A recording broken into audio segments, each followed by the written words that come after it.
Have you ever wondered about the last days and what they might look like? Given the recent events of our time, many of us must have pondered this. Even Jesus' disciples were curious about this. They came to him privately and asked, "Tell us, when will these things happen? And what will be the sign of your coming at the end of the age?" Matthew 24:3. Jesus didn't leave them in the dark. He shed clear signs to look out for, warning them and future believers about the events that would signal his return. These are 8 in number, and we need to understand and look out for these signs. Number 1, lovers of themselves. The first sign of the last day is selfishness. People loving themselves more than anything else. Isn't this something we see all around us today? It should. We live in a world where self-love is celebrated. Everywhere you look, people are encouraged to put themselves first and do what makes them happy. While it's not all wrong to care about ourselves, God doesn't ask us to ignore our needs or neglect self-care. However,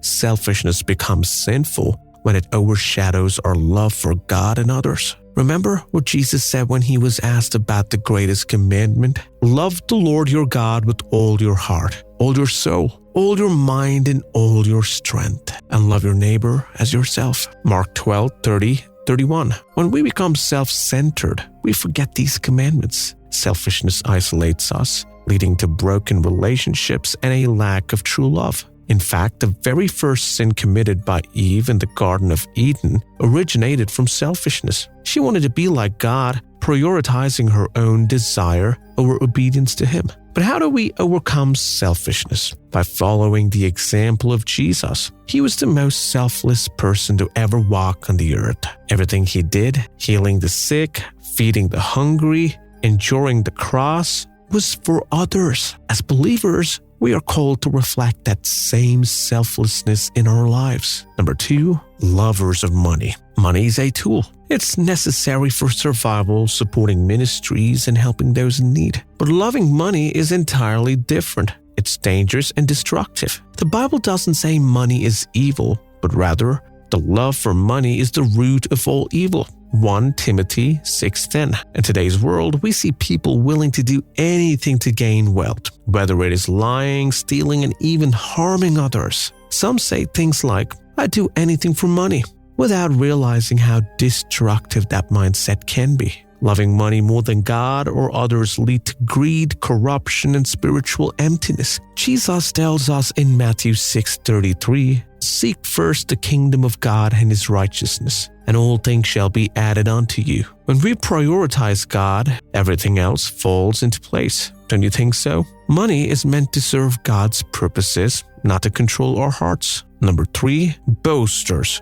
We all know that boasting is when someone brags about their achievements, often without giving God the credit he deserves. This is a common behavior today.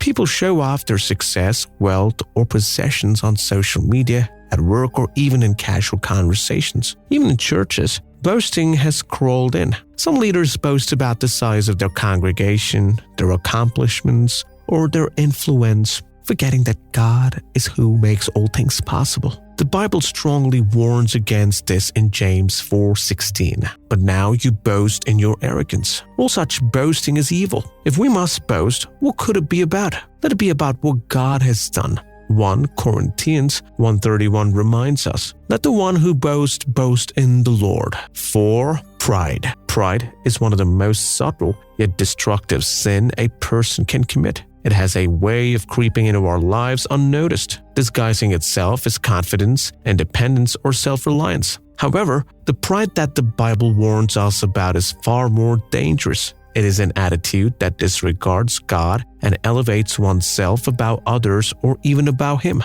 The Bible repeatedly warns against pride because it leads to separation from God. Pride was the very sin that caused Satan's fall. In Isaiah 14, verse 13-14, Satan said, "I will ascend to the heavens. I will raise my throne above the stars of God. I will sit enthroned on the mount of assembly onto the utmost heights of Mount Zaphon. I will ascend above the tops of the clouds. I will make myself like the Most High." Number 5, Blasphemers. Another destructive behavior is blasphemy. It is a serious sin that has become increasingly common in today's world. It involves showing disrespect or abuse towards God, His word, or the things that are holy. Blasphemy can take many forms, from mocking God's existence to casually using His name in vain. Exodus 20:7 says, "You shall not misuse the name of the Lord your God, for the Lord will not hold anyone guiltless who misuses His name." We live in a time when blasphemy has become normal in entertainment, conversations, and even political discourses. It's heartbreaking to see how casually people disrespect God, isn't it? When we encounter blasphemy, our first instinct might be to feel angry or defensive. However, as followers of Christ, we are called to respond differently. Avoid judging the person. Pray that God will soften their hearts and reveal His truth to them. Sometimes even believers unintentionally blaspheme by treating sacred things lightly or by doubting God's promises in moments of frustration. If you're worried that you've committed the sin, take comfort in knowing that the very fact that you're concerned shows a softness of heart. Number 6. Disobedient to parents. Showing disobedience to parents is more than just a family issue. It's a sign of rebellion against God's authority. The Bible commands children to honor their parents. Honor your father and mother, so you may live long in the land the Lord your God is giving you. Exodus 20:12. This commandment comes with a promise. Those who honor their parents will enjoy a blessed life. But today, respect for parents is diminishing. Many children disobey, disrespect, and even dishonor their parents. Parents also have a responsibility here. God calls them to raise their children in His ways, teach them to follow His word. Together, families can reflect God's love and truth. Number 7, unthankfulness. Gratitude is one of the simplest ways to honor God, yet is often neglected. Many people focus on what they don't have instead of appreciating the blessings they do have. The Bible urges us to give thanks in all circumstances. In everything, give thanks, for this is the will of God in Jesus Christ concerning you. 1 Thessalonians 5:18. Notice it doesn't say, give thanks when things are going well.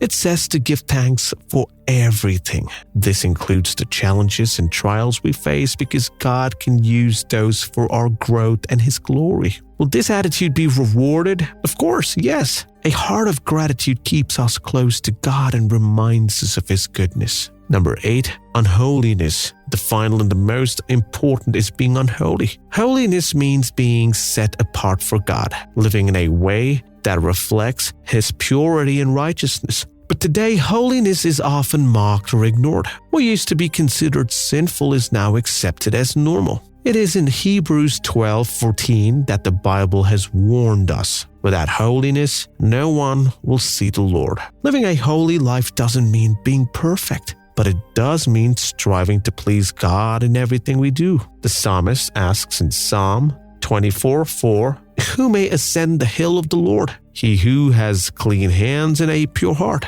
Holiness is a daily commitment to honor God with our actions, thoughts, and words. So what do these signs mean for us? These 8 signs are a clear indication that we're living in the last days. But instead of being discouraged, we should see this as a call to action. We need to prepare ourselves spiritually, ensuring we do not fall into these behaviors. How? By staying close to God through prayer, reading His word, and living out our faith daily. Jesus is coming back. The signs are all around us, reminding us to stay alert and faithful. Now is the time to examine our hearts. And are we guilty of any of these behaviors? If so, let's ask God for forgiveness and strength to overcome them. Let's also share this message with others. The world needs to hear about God's love and the hope we have in Jesus Christ. Today, we can encourage one another to stay strong in faith as we wait for His return. To like and subscribe for more similar content.